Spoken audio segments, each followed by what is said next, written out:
Hey TNA fans, don't forget, if you enjoyed this week's episode and want to hear the full conversation, including the discussions that we couldn't quite fit onto the free portion of today's podcast, you can head on over to fanstalkwrestling.com, click the Join the FTW Community button, and pledge $3 a month or more. On this week's edition of Fans Talk TNA Unlocked, Nick and I stuck around to talk Mike Tenay's rankings and went through our own list from last week to see where everyone fell. Plus, Joe joined us to talk Samoa Joe's TNA career and whether or not he was a big loss for TNA. Thanks to Kevin Natoli for that topic. Even if you can't afford $3 or more, pledge at least $1 a month and you'll receive this episode on Wednesday night rather than having to wait until Thursday morning. Every little bit will keep this conversation going each and every week. Now, on to the week that was in TNA.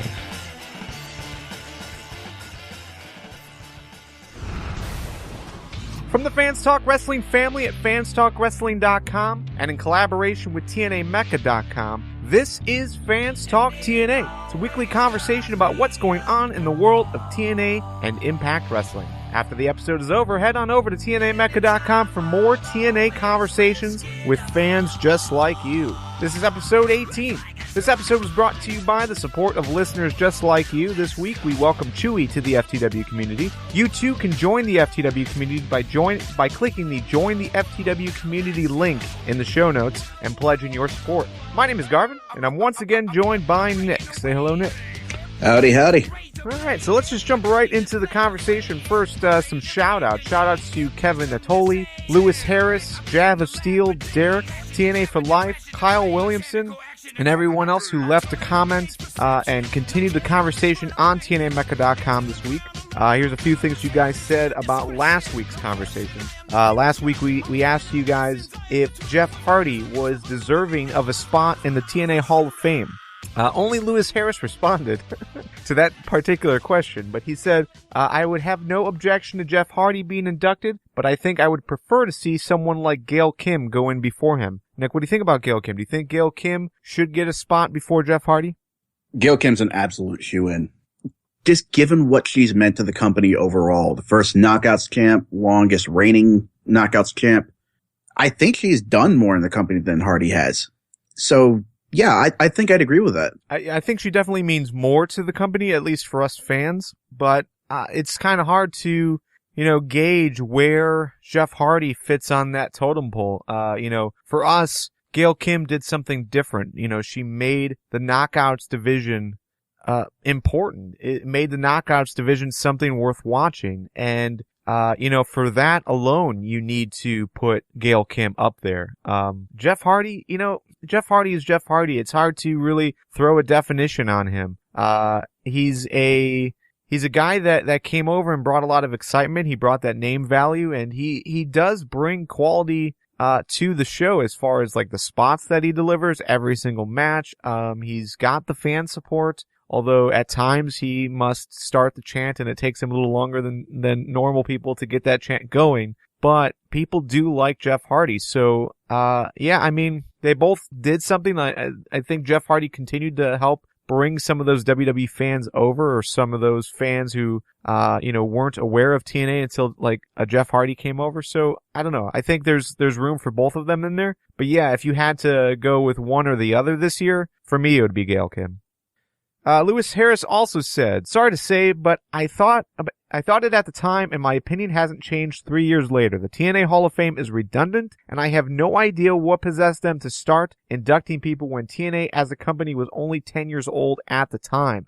Yes, this was a conversation that we had on the main podcast over and over again as far as, is this even worth doing? How is this benefiting TNA? I still don't know if I can answer that one way or another. It's just, I don't know, for some reason it's just not having the lasting impact that you would hope something like this would have.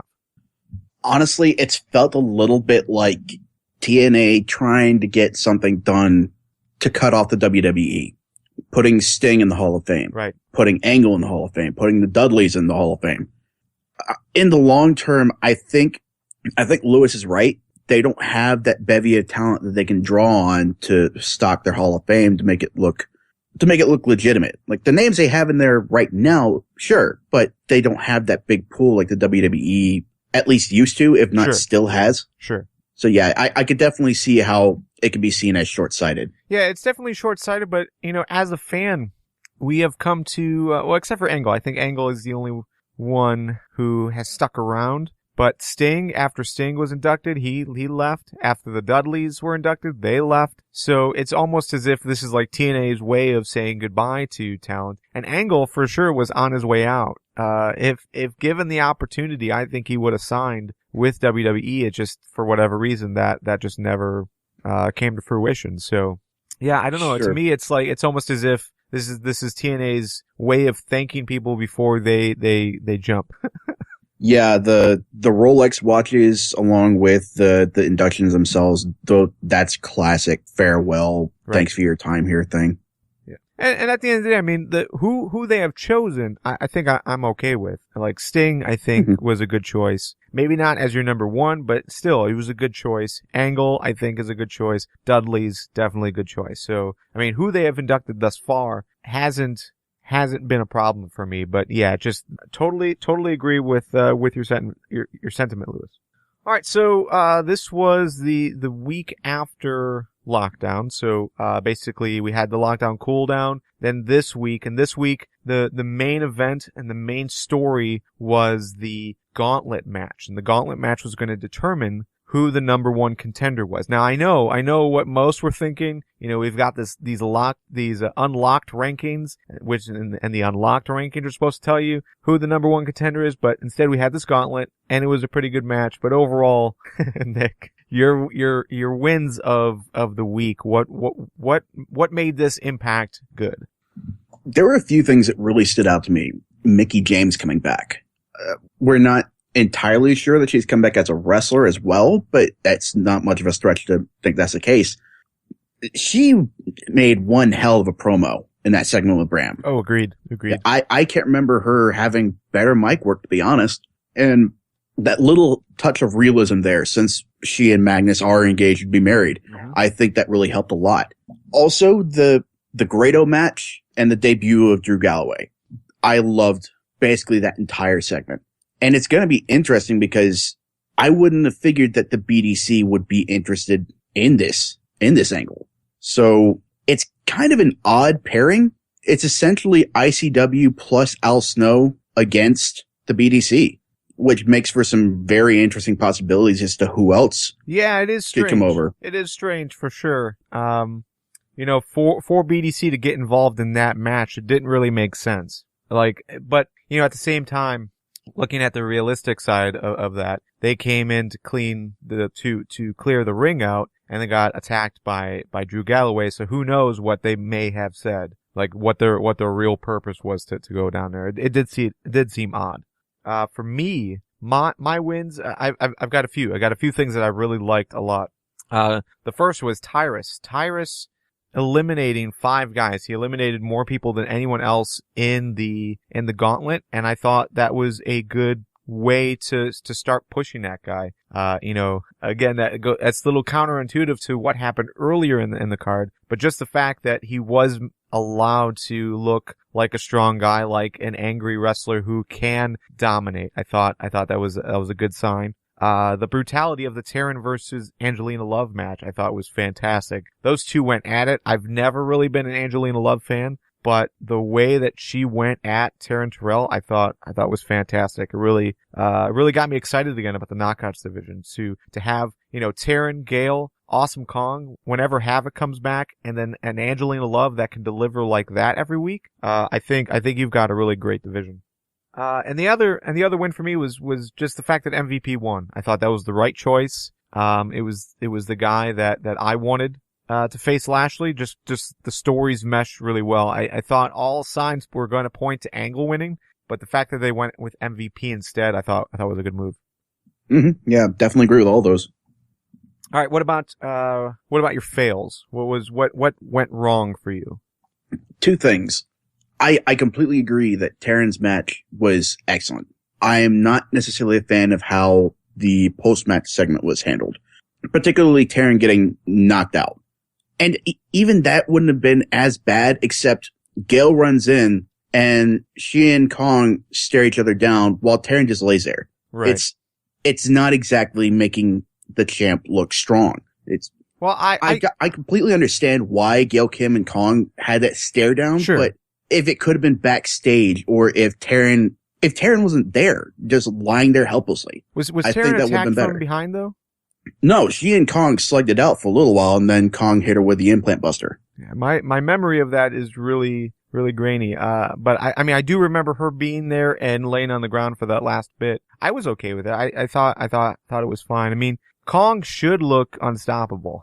I mean, there's nothing wrong with making Kong look awesome. Sure, and it was a short-lived thing. I mean, if it was a match and Taryn Terrell just got squashed, yeah, I could totally agree with that. But I think in a segment like this, after Taryn just had like a really brutal match with Angelina Love, I was a little bit more okay with it. Sure, it's just the idea that the champ should be top dog, and the fact that you've got multiple women that are basically took her out or could take her out without breaking a sweat, regardless of what went on beforehand. Is that bugs me a little bit. Okay.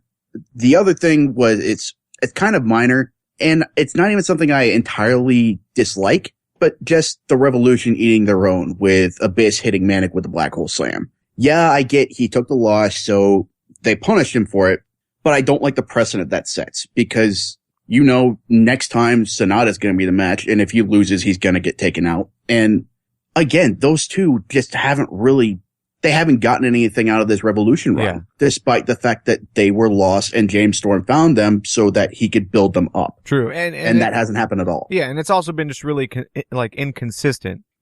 They haven't been doing this the entire time when Sonata or Manic would lose, or Abyss would lose, or Koya, when Koya got knocked out of the the gauntlet, they didn't go after him. So it does seem like really inconsistent, like they targeted him. James Storm, I think, has lost more matches by himself than any of those guys. So yeah, I don't necessarily understand where they're going with this, just because there's no reason to target Manic individually. Everyone has messed up in some way. So I don't know. I'd be interested to see where they take this, but I agree. Like that's not really adding to the story. That is making it less likely that Manic is really going to, get anything out of it, unless it's a push when he goes back against them. I have no idea, but time will tell. But I agree. It was an odd addition to that story that probably was not needed, but we'll see. For me, and I know, I don't know. I've got one major, well, not one major fail, but one fail I know is going to irk you. But let me skip that for a second. Let's talk about the way the gauntlet ended.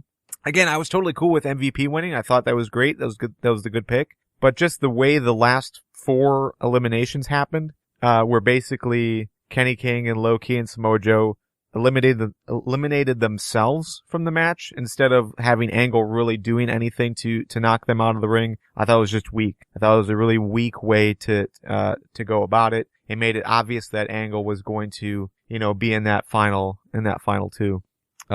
Yeah, I don't know. I just thought it wasn't very creative, and it didn't make Angle look any stronger. So yeah, I was really disappointed with basically the last 5 minutes of the gauntlet. I was also disappointed just the way Al Snow looks, man. He's still got it. He still can hit his moves. He can still hit the moonsault, the snowplow. Everything is going really good for Al Snow, but he's got like that old man build to him now, like that Chris Jericho too tanned and weird body, and it's depressing.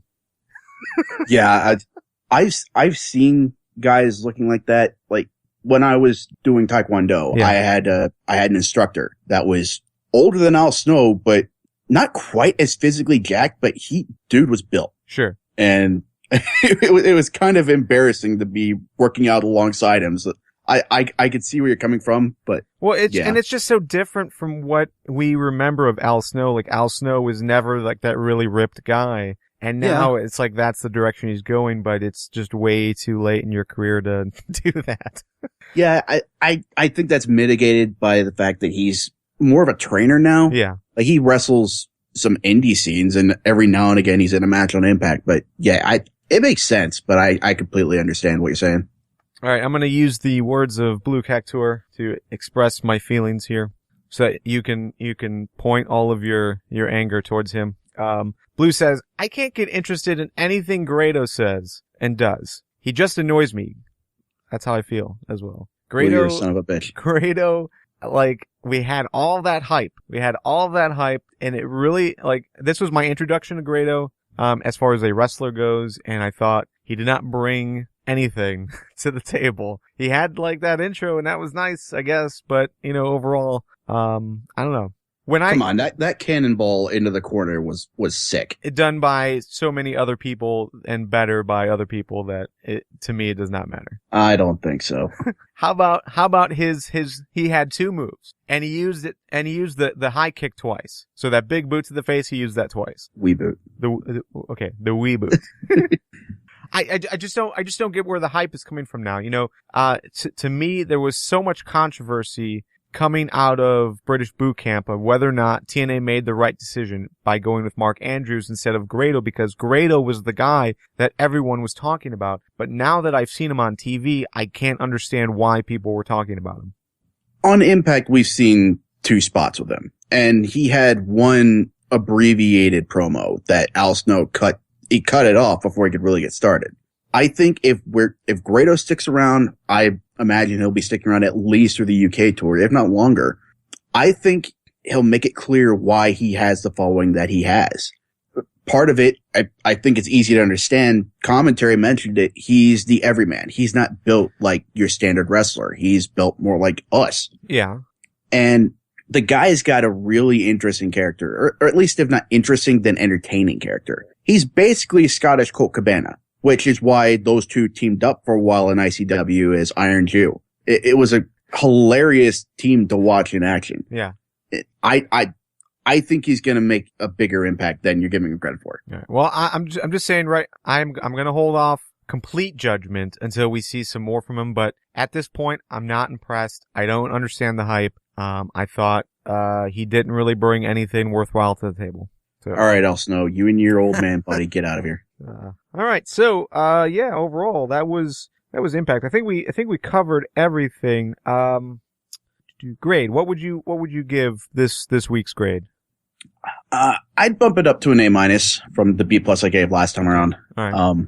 Yeah, everything was pretty great. There were a couple things I didn't particularly care for, as I mentioned, but there was a lot of good content to be had. The 6-man tag to open up, the knockouts match, great. I personally enjoyed Grado versus Al Snow, and the gauntlet match was pretty awesome. So, okay. Yeah, absolutely. Definitely a step up from last week. Yeah, I'm also going to give it an upgrade from last week. Last week I had it at a B, and I'm going to give it a B+. So we're back to where we were at the top of the year. So yeah, I'm not ready to just throw A's around, but it's good. And it's still entertaining. I'm still willing to watch it every week, but I just haven't found like that perfect section yet.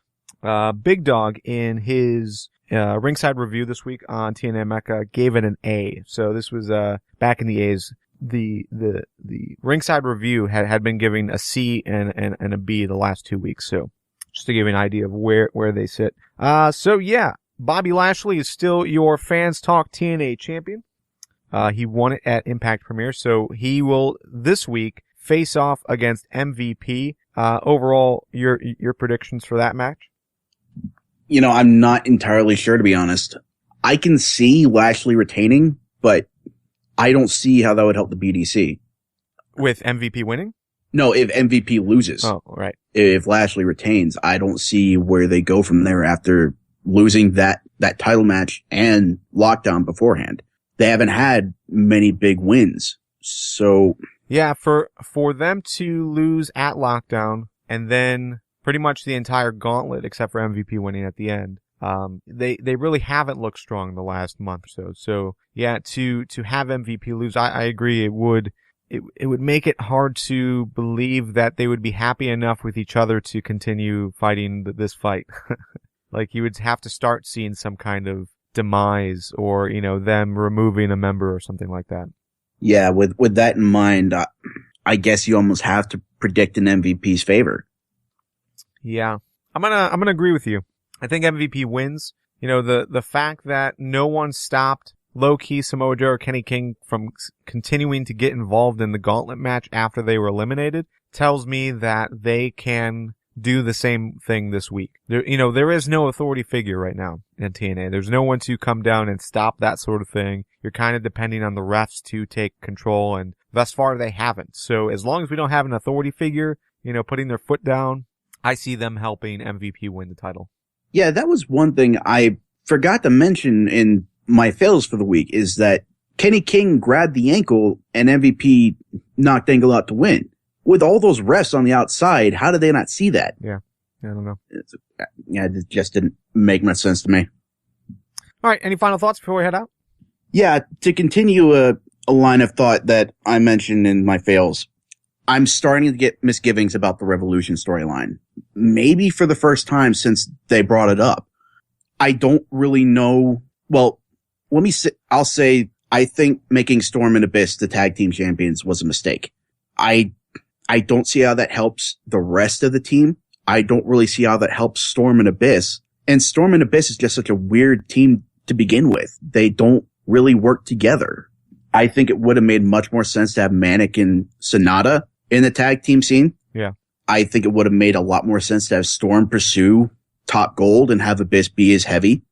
And I don't really know where that would have left Koya, but maybe he would just be extra muscle, or maybe, I don't know, since Manic recruited them, have them be tag team champs and have Sonata pursue X Division gold? No, I'm with you. I'm unclear why Abyss is even in the faction.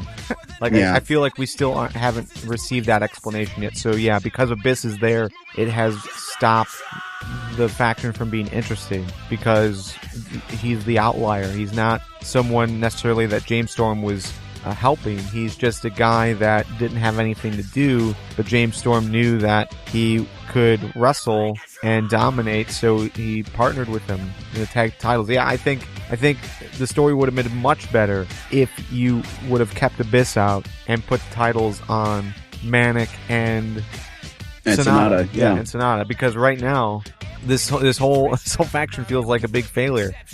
Yeah, it's like World Elite without direction. I just don't like the booking they've got thus far, and it's making me worried for that group. All right. Well, that is the show. We're going to be continuing the conversation after the break, so stay tuned, all you FTW community members. We will be reading and responding to your comments all day on TNAMecca.com, so let's continue the conversation over there. If you enjoyed this conversation, head on over to FansTalkTNA.com and click the Join the FTW Community button. By pledging at least $1 a month or more, you'll help us continue to keep this project funded and motivated. For Nick, this is Garvin saying goodbye. We will see you next Thursday. Have a good week and enjoy this week's Impact, everybody.